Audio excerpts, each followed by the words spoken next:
Welcome to the Comfy Chairs, a podcast from 123 Limited. I'm Kate, and today I'm sharing a comfyHQ segment to answer two questions that reflect real-world leadership challenges.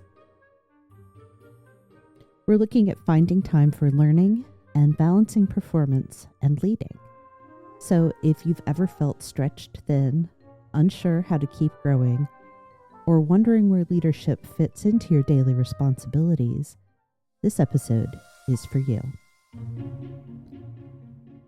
How can I make space for learning when my calendar is packed? Great question. I love hearing that people are committed to learning and personal growth.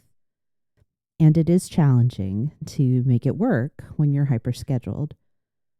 Rather than searching for extra hours in the day, though, you can make space here by reimagining learning. There's a metric in the learning and development field that we use to talk about what type of learning activities are most useful to adult learners on the job. 70-20-10. Essentially, this outlines the percentage of overall impact of learning approaches. The greatest impact, 70%, comes from challenging work assignments, 20% from other people, and 10% from formal learning events. When you ask about making space for learning in a packed calendar, I'm guessing you're thinking about formal learning, like attending a class. Formal learning is very valuable, and it's just the starting point. The 70-20-10 rule does double duty here by also serving as a formula or template for how you budget your time. The good news is that when you design a learning plan for yourself, you only need a small fraction of time for formal learning. Another way to think about this is to realize that you can make space for learning by viewing your day-to-day as a classroom and seeing the people around you as instructors. If you take the perspective that a new project is a learning opportunity, then you're more likely to gain new knowledge and insight while performing the work. Similarly, if you seek out colleagues with more experience or skills you hope to develop, you can increase your abilities while building work relationships. Let me share an example of what I'm talking about to help you see what this could look like. Say we have a manager on our team who wants to build a learning plan for herself that will develop her time management and delegation skills. Let's call her Sharon.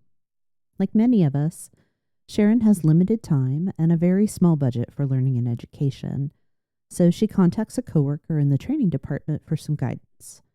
And with this coworker's advice and help, Sharon maps a plan that includes a reading list, attending one virtual class on time management practices, identifying a mentor, and daily reflection. Let's break this down. For the 10% formal learning portion of Sharon's plan, she starts with reading a book about delegation and writing a short summary for herself about what she learned and intends to implement. Next, she attends the online class and does a similar summary to articulate which practices she will adopt. These formal learning activities are straightforward. They ground her plan in good theory and practice, and they take minimal time to complete. For the portion of her plan spent learning from other people, the 20%, Sharon works with her direct manager to find a mentor who has a reputation for strong personal productivity and effective delegation skills. Her ask to this mentor is very specific about what she hopes to learn, and she prepares simple, focused agendas for each meeting. She also debriefs what she's learning with her manager to help affirm and cement her new knowledge and to get feedback on her progress.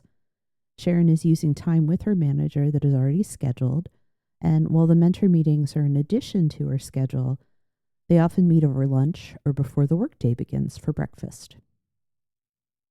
Now the big ticket, 70% learning on the job. Sharon reviews her current workload and any special assignments and identifies which tasks and projects can offer the most opportunities to use the skills she is trying to develop. She then blocks 15 to 30 minutes at the end of each workday to evaluate what went well and where she could have done better in terms of managing her time and making decisions to delegate.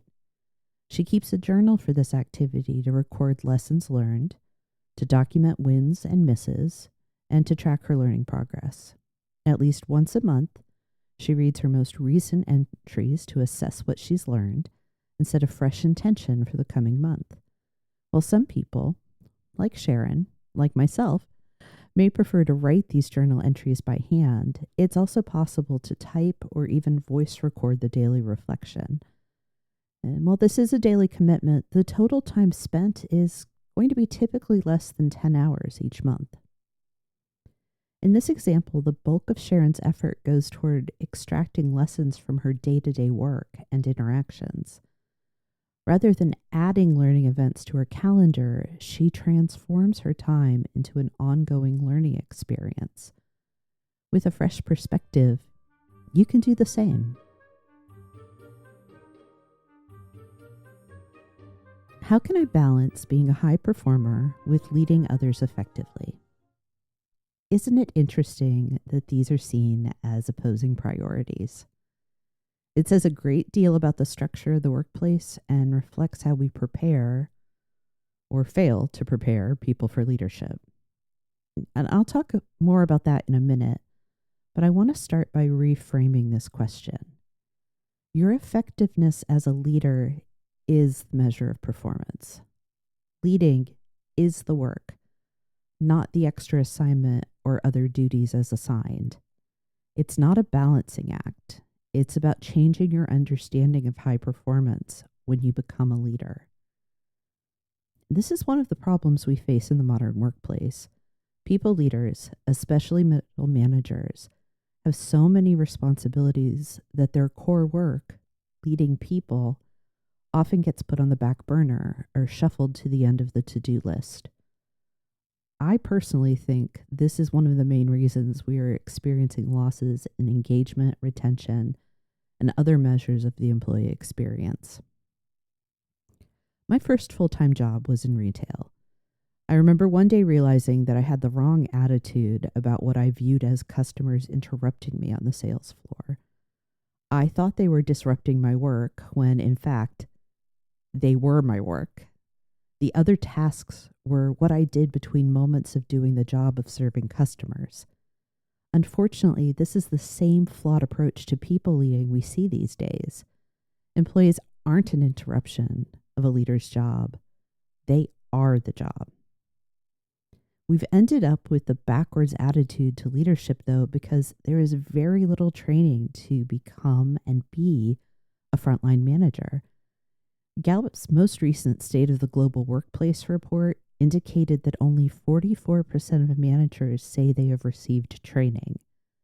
The same report states that manager well-being increases by 32% when training and ongoing development are present. See, this question of how to balance one's own performance and being an effective leader is a sign of the times. It signifies that leadership is generally off track. Listener, this is not a bad question. You are not doing things all wrong. The way we are working and leading right now are not effective or sustainable. If we expect leaders to do it all, lead people effectively, and produce their own mountains of work, we can't expect them to succeed.